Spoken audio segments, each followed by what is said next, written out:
Hi കൂട്ടുകാരെ, ഇന്ന് നല്ലൊരു നാടൻ കറിയാട്ടം ഉണ്ടാക്കുന്ന പരിപ്പും കപ്പങ്ങയും കൂടെ.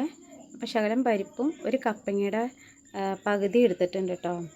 എന്നിട്ട് ഇച്ചിരി മഞ്ഞൾപ്പൊടി ഇട്ട് ഒരു വിസിൽ ഒരു വിസിൽ വേവിച്ചെടുക്കണം. പെട്ടെന്ന് എളുപ്പത്തിൽ തയ്യാറാക്കാൻ പറ്റും നല്ലൊരു കറിയാട്ടോ. ഉപ്പ് ഇട്ടിട്ടുണ്ടായിരുന്നു കേട്ടോ. അപ്പോൾ ഒരു പാൻ വെച്ചു, അതിലോട്ട് കടുകിട്ടു, പിന്നെ സവാളയും പച്ചമുളകും ആട്ടോ അതിലോട്ട് ചേർക്കണത്.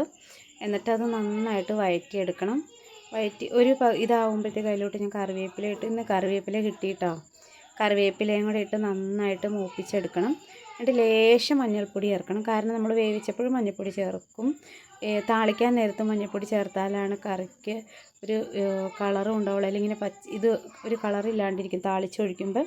എന്നിട്ട് ഒത്തിരി അങ്ങോട്ട് മൂപ്പിക്കൊന്നും വേണ്ട, താളിച്ച് അതിലേക്ക് ഒഴിച്ചു കൊടുക്കാം. തേങ്ങയൊന്നുമില്ലാത്ത നല്ല സിമ്പിളായിട്ടൊരു കറിയാട്ടോ ഇത്.